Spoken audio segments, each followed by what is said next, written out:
there's this whole, I talked with somebody once who said, if you just look at where the stars are in the sky, don't look at them as just random things. If you just look at them as points, look at the constellation, what does it show you? So you just outlined it, Roland. What does it show you? Well, like many of you, after years of hearing Kamala talk, I too was astounded to learn she wrote a book back in 2009.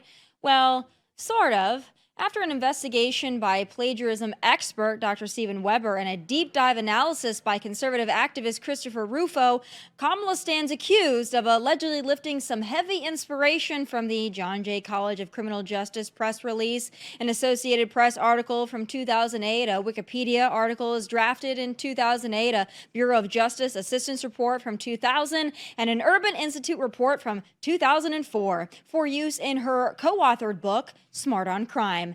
Now, some of the alleged material was simply cited improperly, but other passages went completely uncredited. Kamala already relied on a ghostwriter for help on her book, and if she really did rip off from uncredited sources, well, that'd just be icing on the cake. I guess we all should have been naturally a little suspicious that a book with the word smart in the title would be the work of Kamala alone. But here to defend his candidate of choice and his personal friend is Raj Goyle, a Democratic strategist reaching across the other side of the aisle. And Raj, I have so many questions for you, but first, I want to get your comment on this alleged plagiarism from that 2009 book. Do you think maybe she got a little bit too much inspiration from the outside? Tommy, thanks for having me, first of all, and look forward to the conversation. And I have no idea what these, it's a nothing burger. The kitchen sink is coming out. I have to say, we're 3 weeks out from an election, and if this is the best that our opponents have, I'm hopeful. I mean, this is some serious nothing burger stuff here to talk about some alleged Wikipedia citations from a book from 10, 15 years ago. I haven't read the book, I must confess. I have to say her record is what matters more. Was then she was a local prosecutor. I first met her when she was a local DA in San Francisco, and I was in the state legislature in Kansas. And I remember at that time, she's no Johnny come lately to these issues of being smart on crime. She was trying to do real good work, and she was doing good work in San Francisco and in California's AG. So I really don't think this dog's going to hunt, but I understand why you got to throw everything at the wall at this point with 3 weeks out. Well, listen, I think for somebody, a candidate like Kamala, who has authenticity issues, and a lot of people are still a little mystified by her in general because of her ever-changing positions, when you have accusations of plagiarizing, that doesn't really help your authenticity issue. Now, I'm not saying this is the biggest thing. I'd rather talk about her record, which I think is far worse than plagiarism from a 2009 book. But for me, it's just like, okay, a lot of people, and this isn't me as a Republican and Trump supporter, a lot of voters are still not sure who Kamala is, and I don't know if this helps them get there. You know what I'm saying? Yeah, well, sure. Look, I think it's a very fair point to say we've never had an election like this, Tommy, in American history. She got into the race on July 21st. This is a sprint of sprints. So, of course, the American people are still getting to know her. A vice presidential slot and position is very important, of course, but it's not the same thing as being president. So the American people and the electorate are still understanding who Kamala Harris is. And what's fascinating about it is that she gets in the race and she clawed back all of the losses, all the erosion that Joe Biden had. She has, in the most recent polls, been more the candidate of change than Donald Trump, which was a very mortal threat to the Trump candidacy. I'm not predicting the election. I am saying that that's a trend line that the Trump campaign has to watch. And I got to say, on the book stuff, do we really think that Donald Trump has ever written a word of these books? In fact, his ghostwriter just wrote a big op-ed talking about the fact that he wrote the book, that he wrote Trump's book, and that he had a lot of insight on Trump. And it actually wasn't even all negative. He was talking about the many aspects of Donald Trump's personality and business world that he actually found positive. But in the end, of course, he was supporting Kamala Harris, as are most of the people who work for Donald Trump who saw him every day as he was commander in chief. So I do think, as you said, I'd love to talk substance. I'd love to talk about the record. I don't think some citations from Wikipedia, if that's even true or not, are really relevant to today, to be honest. Yeah.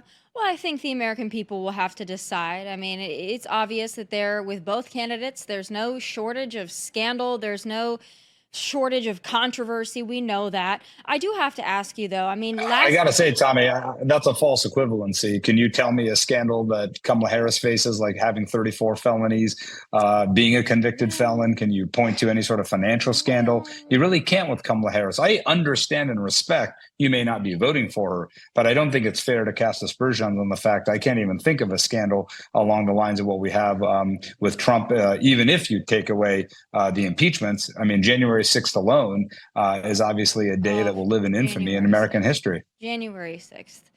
You know, I want to talk about that in a moment, but I do want to Great, let's do it. Yeah, I mean, I do personally feel, and we'll just jump into it.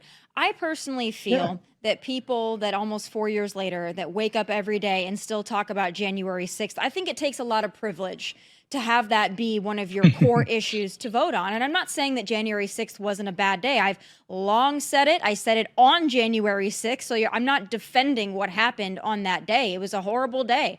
It was not good for anybody involved. But I will say this. Hey, Tomi, I'm sorry to interrupt.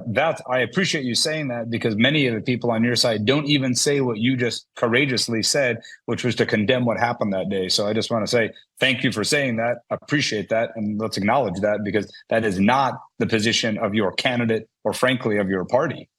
Well, I don't know if that's necessarily true. There's a lot of Republicans and a lot of Trump supporters that condemn what happened on January 6th, and I happen to work with a whole company full of them. But I will say this. That's good.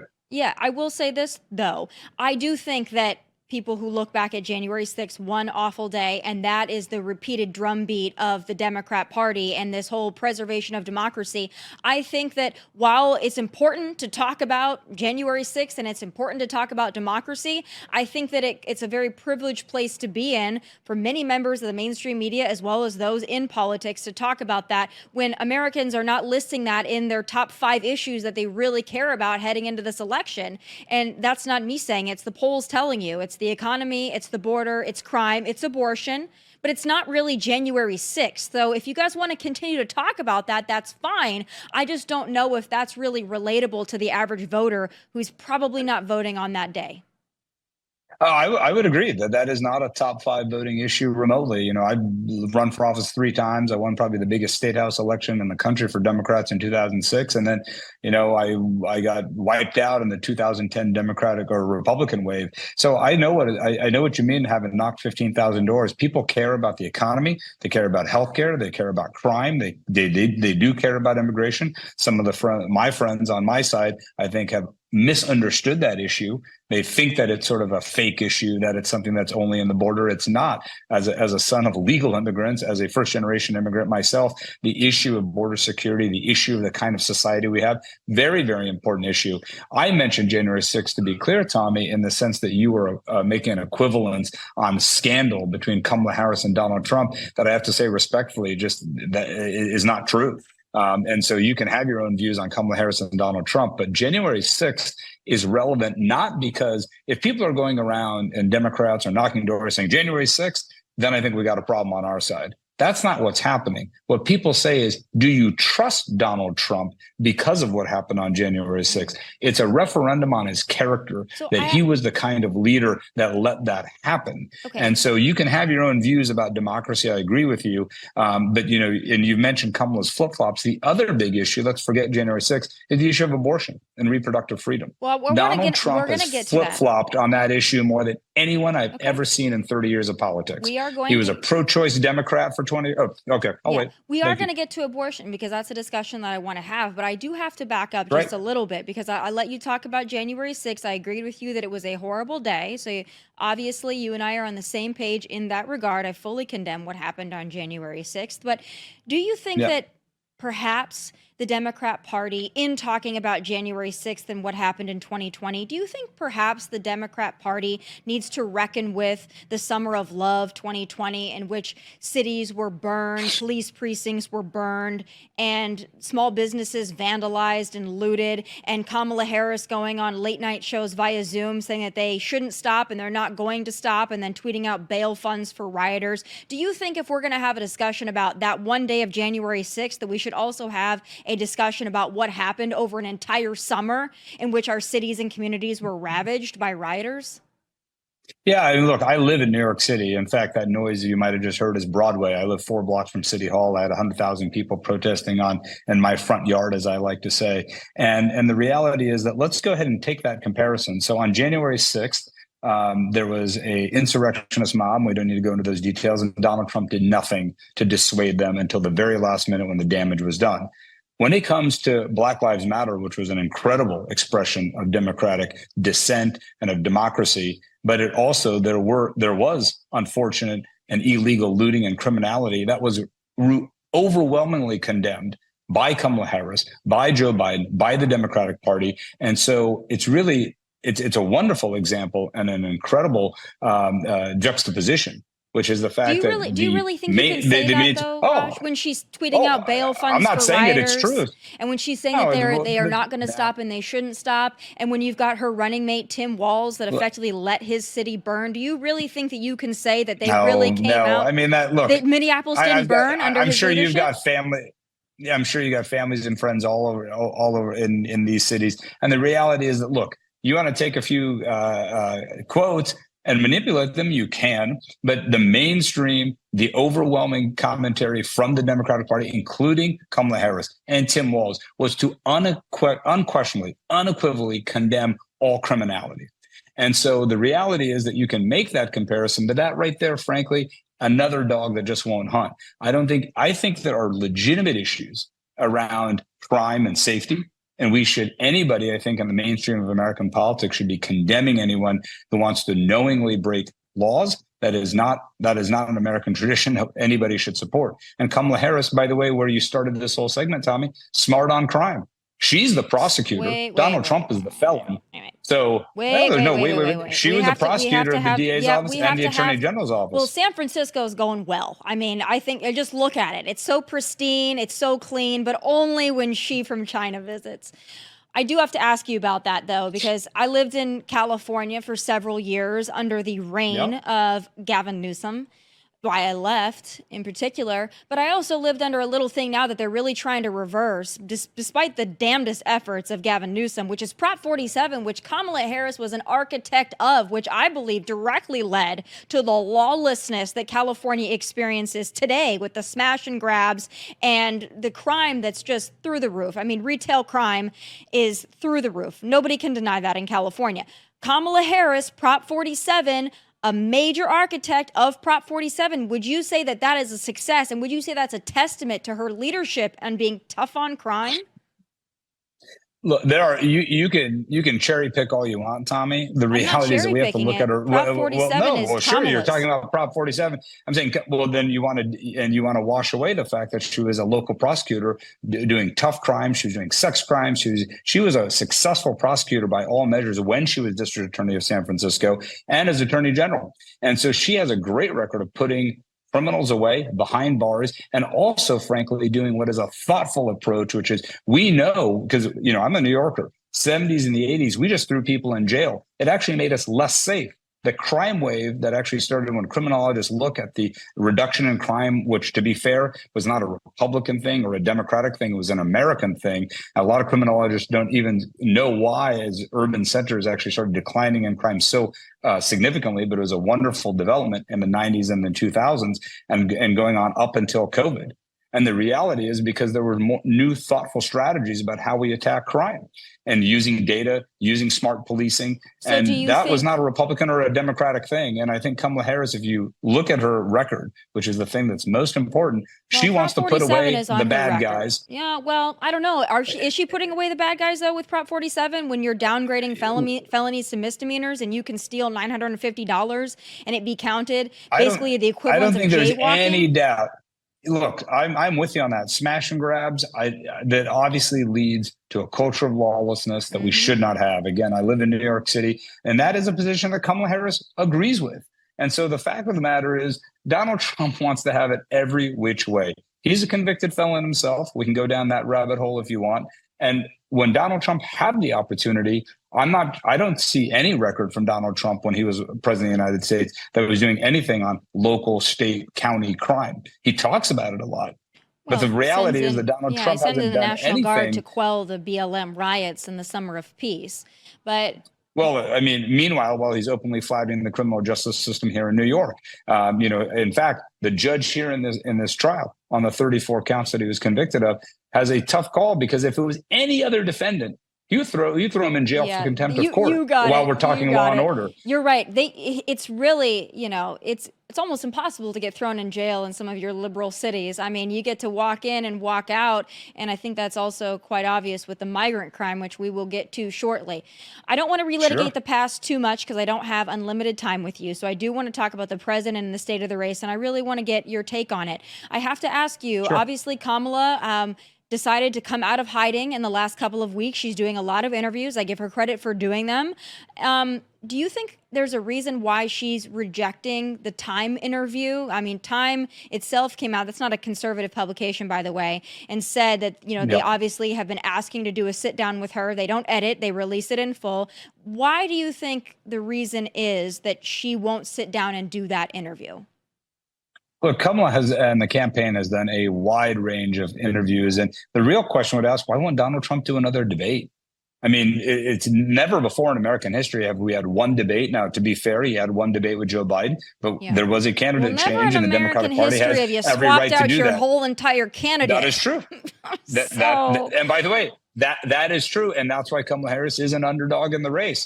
It was a unique circumstance. It was a unique situation. And the Democratic Party, by the way, has every right to choose the candidate when we want, all rules and regulations and process followed. It was unusual, no doubt. But the American people would deserve, rather than, I thought Donald Trump and I thought the Trump movement hated the mainstream media. I think it's hysterical that now Time magazine, owned by Mark Benioff, and all these folks, now you're actually promoting them, saying that they should interview her. No, I just think it's odd not to. I believe she was on the cover of it, and so I'm wondering why she wouldn't do an interview.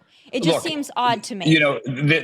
No, I understand. And as a matter of strategy, I think it's actually quite, to be honest, Donald Trump was actually better than I think the Democrats for a long time than our side on understanding the power of social media. I think it was Van Jones in 2016 who talked about Trump being the first social media president, the same way John Kennedy was the first TV president and Franklin Roosevelt was the first radio president. So I think the Kamala Harris campaign has been very clever and smart about getting people's attentions. You, Tomi, you're a media figure. You know how impossible it is now to break through and get anybody's attention for any length of time. So in a very short, compressed election, they have to make very serious decisions around who can actually reach voters. So doing a range of podcasts, doing Brett Baer on Fox, doing all of these things is the mix they have. And the one thing I know you haven't run for office, but you're in media and it's the same concept, is time. Time is the one thing you can never, I've been a tech CEO. And so in business, when we are doing a deal, we can always say, we're going to extend, we're going to close in a week, rather than this Tuesday, it'll be next Tuesday. In a campaign, you can never extend election day. So the Harris campaign, in a short amount of time, has to get her message out there. So I think the reality is she needs to pick and choose where she thinks she can be most effective. And she's not remotely in hiding. And in fact, she's willing to do another 90-minute unvarnished debate with Donald Trump, and he won't do it because he's chicken. He got rocked in that debate, and that is why he won't do it again. So I think the real question would be, what would really serve the American people and the electorate would be, why not 2 more 90-minute debates, and we can have multiple formats, one in a town hall, one with journalists. I think that would serve our people, that would serve our country a lot better than whether or not she sits down with Time magazine. Yeah. So I would like to see more debates as well. I don't disagree with you on that point. I am happy that Kamala will be sitting down with our own Brett Baer tomorrow. Yep. She's not going to get the softballs, and she's certainly not going to get some BS like CBS tried to pull, where they swap her answers out to make her sound like less of a moron. In my opinion, she still sounded like a moron. But I do want to ask you about that, and I want you to just try to be just as honest and transparent, because I've been very honest and transparent with you about some of my criticisms of my own party and this, that, and the other. I want you to be honest. Have I. You talk about breaking through, and you talk about media moments. A lot of the media moments that we are getting of Kamala are where she sounds like a complete moron. I played that clip at the top. She's talking about astrology. We know that she has the passage of time. She is unburdened by what has been. Her go-to line about being a middle-class kid. When you play the sound bites back of Kamala, a lot of the sound bites that you're getting are not definitive, decisive statements that give people a lot of assurance of where she stands and how she'll lead. A lot of them are word salads. They don't make a lot of sense. And a lot of them are mocked heavily on social media and elsewhere. Do you think she's doing a good job at media, more so than the clips that we're getting in viral format would suggest? The viral clips, as you mentioned, I think are almost pernicious at this point, and it's a pox on both houses here. Kamala Harris articulates herself quite well. She lays out a vision, and in a 90-minute unvarnished debate, she kicked Donald Trump's butt. And she did it over and over on questions, all on a range of questions. And I watched that interview with Roland Martin, and she was making a great point. She was making a point about the fact that if you do the pattern analysis, it was pretty clear why people are criticizing her. And so Donald Trump, was it yesterday, sat on stage for 39 minutes, okay, was it? I'm so glad listening you to brought 10 this up. songs, swaying and dancing. And pull a transcript of Donald Trump's speeches. I defy you, Tommy, to find any logical thread. We're talking Hannibal Lecter. We're talking eating dogs. We're talking eating cats. And let me make one point, Tommy, which is the best line on American politics is that the media elites took Donald Trump literally, not seriously, and the American people take him seriously, not literally. So I am not a Democrat who sits there and feasts all day on, oh my gosh, look what Donald Trump said yesterday and so on, because I don't think it serves the process well. And the American people are looking for substance and policy. Yeah. But if you want to play the game of, quote, word salad, my God, look at your guy. And I have to say, I'm the son of two doctors. I mean, you need to call in a doctor here or a neurologist, because there is just absolute babble coming out of this guy's mouth over and over and over. And that's not even counting the swaying to weird dance songs on a stage for 40 minutes. Wait. We're going to get to that, because I think it is incredibly irresponsible to say that Donald Trump was simply standing there and dancing. There's a reason why they had to take a pause. It's because members of his audience suffered medical emergencies, and he was being respectful, as well as the fact that there were people in his audience that were undergoing real medical problems. And for him to continue along and to just completely discount what they were going through would have been irresponsible. And it's irresponsible to act as if he was just standing there like Joe Biden, confused and dazed. That's not the case. And don't take my word for it. Take ABC, who debunked Kamala herself, and she's been heavily community noted on social media for this as well, debunking what I just debunked for you. Let's let ABC do the honors this time. Then, 30 minutes in, two attendees suffered medical emergencies. A doctor, please. Doctor. The incidents shifted the mood, prompting Trump to cut the question short and instead play some of his favorite music. How about this? We'll play YMCA. And we'll go home. Trump kept DJing, and most of his supporters stayed for another 30 minutes of his playlist. Well, in certain quarters of social media, people had a field day with that, and I guess on the screens it might have looked quite strange. Inside that hall, however, people were having a good time. What can I tell you? It did not seem out of the ordinary. It seemed almost intimate, and at the end, Trump did something he very rarely does. He came down off the stage and mingled with his supporters. He was signing autographs and shaking hands. Do you think it's fair? Yeah, Tommy. I'm actually really glad you played that segment. And as I said at the beginning of my comments, which is the pox on both houses. This is the problem with selective viral clips. And so let's get back to your core question, which is, does Kamala Harris present herself well? She crushed in that 90-minute debate. I've known her for 16 years. She is an absolute lightning bolt of charisma in a room. I mean, I have been in rooms with her where this was in 2018, where she was absolutely not remotely thinking about running for president. And there was an absolute just mob to go talk to her over in the side when there were other senators in the room. So Kamala Harris has an appeal and a charisma that the Republican Party just doesn't want to admit is the case. I have a question for you then. I will, hold on, Tommy. Let me admit one thing, which is Donald Trump is like a supernova in American politics. Nobody has commanded more attention in the last 100 years in American politics than probably Donald Trump. And so I don't think that's a positive thing, but I have to admit and be objective to say that he obviously consumes a lot of oxygen, and he takes a lot of attention. And I think you're undercounting the fact that Kamala Harris has ignited not only $1 billion of fundraising. I was at that Democratic convention. It was my 6th one. It was the most electric and most exciting convention I have been to, including the Obama '08 convention. You can't manufacture that, Tomi. Wow. So I understand you may not like her. I respect that opinion. But what you're saying is not generally true. Well, actually, it is, because she had to drop out in 2019 before she even made it to 2020 because your party didn't want her. Right? And look, even when I Joe won 2 Biden campaigns, lost a campaign. She lost a campaign. It's the only one she's lost. Nobody's voted for So Kamala. Nobody's voted for Kamala. She was brought into this position on a pedestal. She didn't win this nomination. Yes, she whipped the delegates when Joe dropped out, and she was obviously the heir apparent to that. But she didn't win. No primary voter voted for Kamala Harris. So it's not me that's saying this. I would never vote for a Democrat. It doesn't matter. But people in your party, and I will also say this, people in your party, when Joe Biden looked like his brain was fizzling out and you guys started hitting the panic button, right?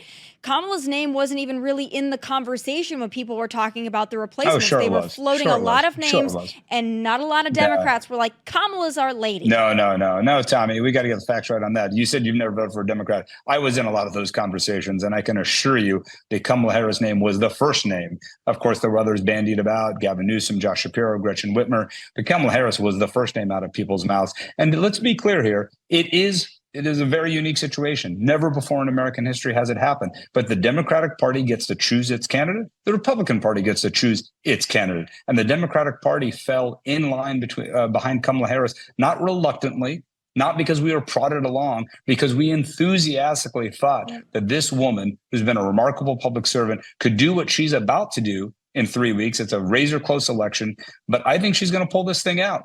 And then this argument that says people haven't voted for her, I think will fall by the wayside. And she has admitted the fact that she's an underdog. Nobody can deny the fact that she didn't go through the normal primary process. That's fine. But that is a decision of the Democratic Party. She wouldn't have made it through a primary. Well, she didn't make it through a primary process in 2019. Well, of course she didn't make. And by the way, Donald Trump lost in 2020. He got fired by 81 million people. He's running again. Barack Obama lost his first race. George Bush did. People, that is true, but people lose campaigns all the time. Trust me, I've done it. It feels like crap. I don't want to have that happen again. But you win and you lose. Kamala Harris has won for SFDA, state AG, U.S. Senator, and vice president. Her own presidential didn't hit, but now she's in a place where she's about to make and is on the precipice of achieving something historic. And so I know that that's going to bug you because it feels a little bit funny. But the reality is that if a majority of the American people, I don't even think your side would predict that Donald Trump's going to win the popular vote. So the popular vote, in which we have won 4 of the last 5 elections, and one really has to ask themselves about the Republican Party, what's going on when you guys are relying on the anachronism of the electoral college. I know that you and Tim Walz want to eliminate that Electoral College, but the Kamala campaign says that they don't want to eliminate the Electoral College. So maybe you guys all need to get on the same page on that one. Yeah, it's not about that. The reality there's a bipartisan. And I think it should be one of the more thoughtful things. Unfortunately, our political system has become so desiccated at times that we can't even have these discussions. We should talk about the role of the Electoral College. When I was in the legislature, one of the really interesting proposals, and it's out there, is the national popular vote. So it's not to do away with the Electoral College. It's the willful decision of a majority of states to say, we are going to follow the popular vote of our state. And so if enough states do that, then the majority will of the country wins out. We can have a good constitutional debate around the validity of the Electoral College. Okay, but I asked a different question, which is, why is the Republican Party losing the popular vote in election after election after election? Your side needs to answer that. I think I know why, because you're offering up a mix of policies and values that the majority of the American people are rejecting. But at the same time, I also would admit it's a razor close election, and we are a very split country. We are in an Trump age is ahead in of pretty much all the issues, though. All the issues outside of abortion, Donald Trump is polling better than Kamala in the head-to-head, and all the issues. I see it as a jump ball. I really do. It is going to be a jump ball, but if you're looking at the polling, the issues that Americans care about, Donald Trump is leading on all of them except for abortion. So, well, abortion's a big one, but the truth is, Tomi, I don't really, I've been looking at polls for 30 years. I really don't see the polling matrix as clearly the way that you do in that sense, which is I see it as, is there a little nudge here or there? Historically, the Republican Party has always had an advantage on the economy. Historically, the Republican Party has had an advantage on national security. I actually think that's a Reagan hangover because the Reagan majorities were so durable that got baked into the electorate. But all of these things are changing. You might have heard of the realignment, which is a really fascinating political trend, which is saying that, that the entire Electoral College in our country is like a compost pile. When I was growing up in politics, New York was reliably red and California was red. And now we've got, in Colorado was unthinkable. It was the heartbeat of American conservatism in Colorado Springs. Now it's reliably blue. Virginia being reliably blue. So the American electorate changes. The coalitions shift. Virginia, I have to say, Virginia is reliably blue. I mean, you've got a Republican well, governor. at the state level, great point. And actually, in my original home state of Kansas, the Kansas Democratic Party has actually had the governorship more in the last 50 years than the Republicans. Yeah, there's no doubt that things have switched up and they've changed up. It's going to be razor thin. I don't disagree with you on that point at all. I just do think it's interesting when you look at the issues people care about. Donald Trump does better, but I understand that there is a hatred for Donald Trump there. I just think that there are still a lot of folks that are confused about where Kamala actually stands on the issues outside of the rehearsed talking points and the viral clips about the stars aligning and then the passage of time and being unburdened by what has been. And the community is made up of the community and those type of things. I think people are not really getting the specifics that they might need. But, she did come out with a new plan that she's going to allocate funding based on race. So maybe that will help with the other voting segments that she's lost. But Tomi, I got to play roulette with you. You are a great cherry picker. I got to say, you probably know exactly where the ball will land. She also talked about an opportunity economy. She talked about abortion. You said we were going to talk about abortion. I know we're probably running out of time, so let me just go ahead and go there if you'll let me. Which is Donald Trump. I live in Lower Manhattan. Donald Trump for 30 years was a pro-choice Democrat in New York City. Mm-hmm. He then runs for president and declares himself to be a pro-life evangelical Republican. Mm-hmm. He then says, I'm going to ban abortion, and he hand selects the Supreme Court. He gets Roe overturned with Dobbs, and then he says, let's return it to the states. Then in his home state of Florida, his new adopted home state, he's for the 6-week ban. Then he's against the 6-week ban. Now he's for the 6-week ban, and now he wants to pay for IVF for everybody. Tomi, the issue on that, in my view, is we can go back and forth on abortion. But the issue is that abortion is a deep matter of personal conviction where your head and your heart really combine to make a decision.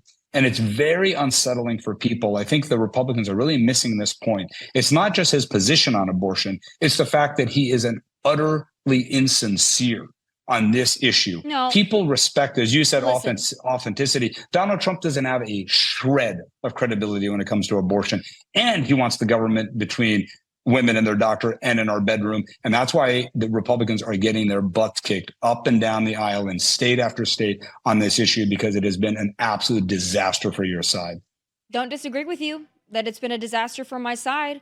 When you say that his position is inauthentic, I do take a bit of an issue with that, because I don't think that abortion is a black and white issue. I think people have evolving stances on abortion. I think people have personal convictions, and then there are also their convictions on how involved the government should be and at what level. I think there's a large gray area. I think that Donald Trump in his personal life may have shifted from being more pro-choice to being personally pro-life to also understanding it's a state's issue. I don't think it's black and white. I'm not here to defend Donald Trump's position or where his personal convictions lie, but I will tell you this. He and J.D. Vance have made it quite clear that they will not sign a national abortion ban, that they do believe it should be left with the states. And to me, nobody can believe it. That's the point, Tomi, which is, let's even take your very, very generous interpretation of the fact that he flip-flops every 5 minutes on this core moral issue.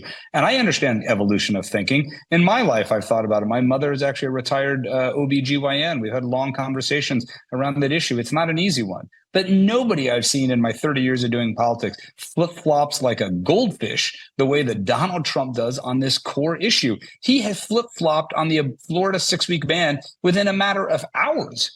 And now he's for IVF because he knows it polls badly. Well, so he's so I think he's absolutely he's always, craven to the listen, polls he's on always a core been moral for issue. IVF. He just doesn't He has play. never been against IVF. He's always been a strong proponent of Nobody IVF. knows. No, he's Nobody always can been a trust it. strong proponent You say that he's of not IVF. going to sign a national abortion ban? Why Raj, would I? Raj. If I'm a voter and we're all voters, why would anybody trust this guy on this issue? He says, wait, on one day he was pro-choice. Then he says, I'll do the national ban through the Supreme Court when he overturns Roe. And he says everybody wanted it. No, they didn't.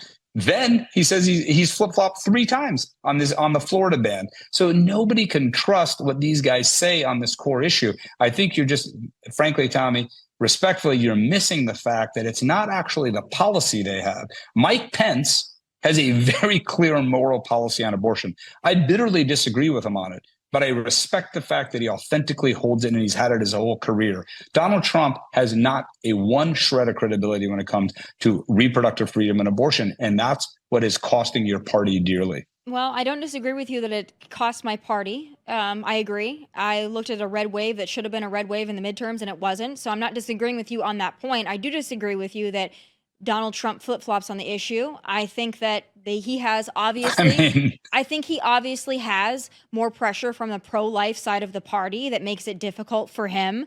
But I do believe when he says he's not going to sign a national abortion ban, not only do I believe him, there's never going to get one to the table, Raj, and you know this and I know this. Let's be honest. Now you're talking practicality. Practicality, now you're it's playing never going to get politics. there. We're talking about authenticity. We're talking about authenticity And here. when he And you're says- doing selective out of context when he clips says of he will Kamala not Harris sign when a Donald national Trump abortion ban, flip-flops he means every it. day on a core issue. Maybe, I don't, Raj, I and don't by know the if way, you want to talk about flip-flopping when your candidate literally has flip-flopped on about every core issue. Does Kamala Harris still want to pay for trans surgeries for illegal immigrants, Raj? Because she's on tape saying that pretty definitively. Does she still want to ban fracking, Raj? Because she's on tape saying that definitively. Does she want to reimagine policing and reimagine ICE? Because she's been on tape saying those things definitively as well. And not many, many years ago, 4 years ago, 4 years ago, she said those things. So the list goes on are we and going on to talk and about on the of fact that flip-flops. are we going to talk about the fact that Donald Trump sent a campaign contribution to Kamala Harris? So, like, let's stop that wasn't the 4 theatrics years ago, here. sir. I know. Nobody disagrees with you that Donald Trump used to even be a liberal Democrat. We understand that. That's not what I'm talking about. Okay, But so if you that- want to so- talk so about then- flip-flopping, Raj, have some integrity and understand that your candidate has literally flip-flopped on every flipping issue, and she can't even explain why. No, she hasn't. She's been a lifelong. Donald Trump can't even pick a party. He doesn't. I mean, Raj, we're going to do does Kamala authenticity Harris and want to pay for consistency. trans surgeries Kamala for Harris- illegal immigrants? Yes or no? Kamala Yes or Harris no? has a 4-year track record as vice president. Well, I don't know Just if you want to tout that. I don't know if you want to tout that. Absolutely. Well, by the way, you can't have it both ways. She either has a record or doesn't. On one hand, you say she flip-flops. Here's the reality, which is she's been in elected office for 20 plus years. Her record is clear, and she's been part of this administration, and she's been clear on positions, as you like to say, she's evolved on. She said on fracking, she, of course, was running in a Democratic primary, and then she has been a consistent supporter of fracking while in office. That's the key, Tomi. Not just when she became a candidate, the way Donald Trump puts his finger in the wind on abortion. So Kamala Harris has supported an administration which has been pro-fracking. Joe Biden and Kamala Harris have helped create in their policies many, many fracking jobs, tens of thousands of fracking jobs, and she was the vice president. So you can't have it both ways. Well, here's my question, though. Well, you say that, but she was vice president. Here's my question for you, though. Why then, if fracking was going to cause an apocalyptic climate, absolute fallout, why then does it not anymore? Well, when she was talking at a climate change town hall, she said she would absolutely ban fracking. We needed to also look at our red meat consumption because that was also going to cause a climate change apocalypse. And then when you talk about her immigration stances, down with deportations, trans surgeries for detained illegal immigrants, reimagine ICE, reimagine the police. Well, look, you threw a lot out there. Let's just focus on one thing, which is Kamala Harris has a record, a far longer record in public office than Donald Trump. You can look at her record and see what she's done. President of the United States, and then, of course, Kamala Harris is the vice president of the United States. So does she have Joe Biden's record or not? Does she own Joe Biden's record? Does she own? Are they singing off the same? So she sings off that same sheet of music. Okay, Raj, that's all I needed to know. That's all the American people needed to know. That's right. She's campaigning. She's campaigning. Well, by the Good way, luck. if that's the case, why is she leading in the polls? So the reality Good of the luck. fact is, it is making Donald Trump melt down. That somebody who's as capable, who's a woman, I don't who's know somebody about with a that. different background that he's used to, he cannot handle the fact that she's a skilled debater and a skilled prosecutor and has a tremendous track record of being in public office that the American people are drawn to. Because I don't know how let's agree on this one, Tommy. Joe Biden was going to lose the election. Can we agree on that after that debate? Oh no, I knew you guys were going to swap him out though.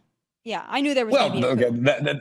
That's a different point. Whatever. It's called the Democratic Party selection process that we get to do on our side. You get to do on your side. In the corner with the shiv. So after the switch, we have seen a record-breaking set of fundraising numbers, record-breaking enthusiasm.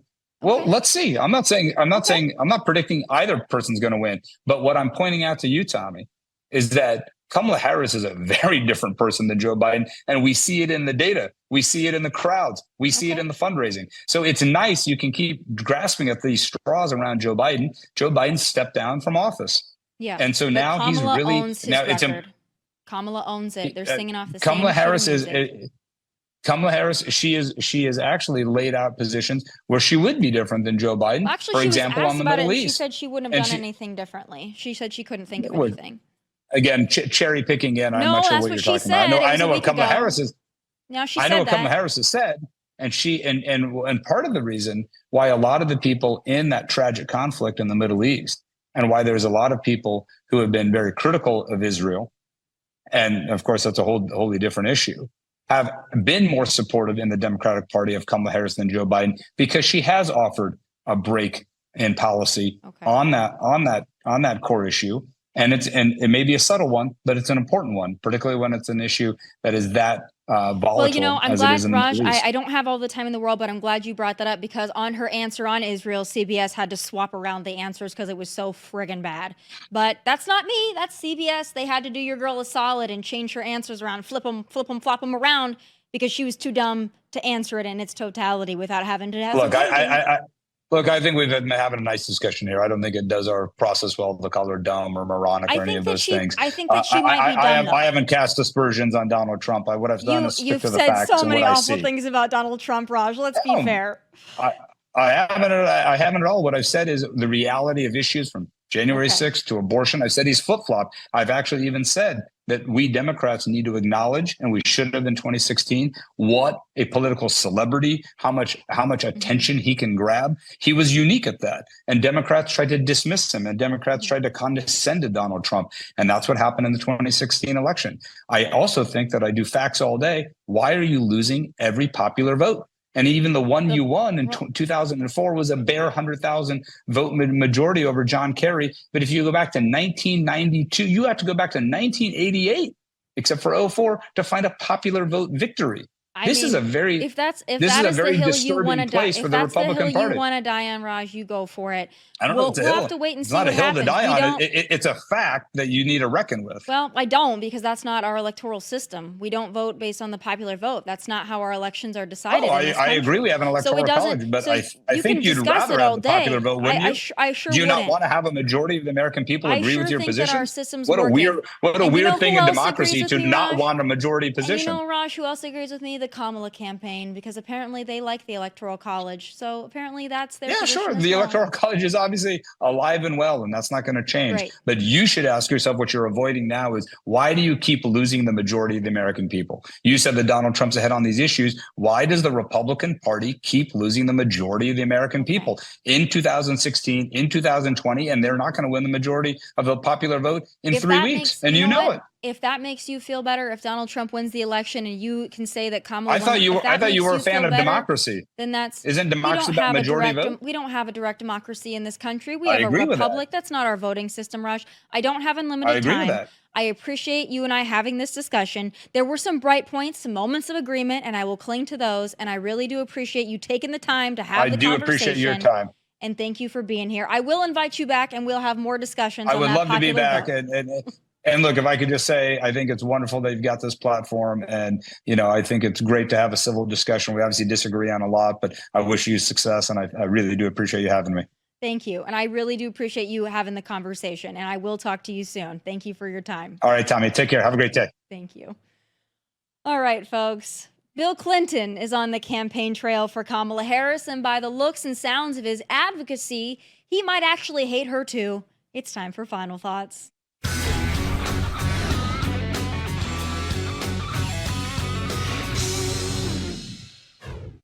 So things are not going so well for Kamala Harris, so she's calling in the reinforcements. Last week it was Barack Obama who shamed black men on her behalf, and this week it's old Bill Clinton, who not only looks like the crypt keeper, but might actually be helping to put the nail in Kamala's presidential aspirations.